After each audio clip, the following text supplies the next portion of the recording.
Hello, Facebook. This is Minister Lydia.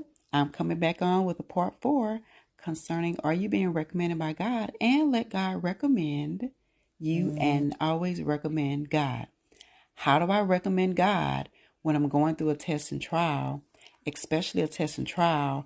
I don't know how I got into it. I don't know where the beginning and the end is regarding the test and trial. You're most likely being recommended. Go back and read Job 1 and verse 8. God describes Job's character, and he's talking to Satan about Job, meaning, have you considered him? Okay. Just like you're on your job, sometimes behind the scene, your employer could come to you after they have already had a conversation about you saying, hey, you've been recommended for XYZ. Sometimes that's a courtesy. And sometimes you don't even know that you're being evaluated, you're being looked at simply because of your character and your integrity and different things like that. So keep all that in mind when you're going through these tests and trials. Sometimes you're on trial, you're being tested, you're being reviewed simply because you're being recommended. Now, how do I recommend God? I recommend God to others because remember, people are always watching you when you're going through.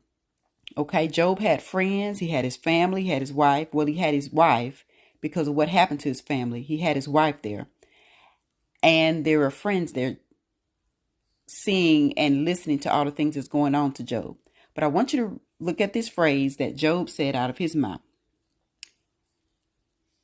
And said, naked came I out of my mother's womb, and naked shall I return thither.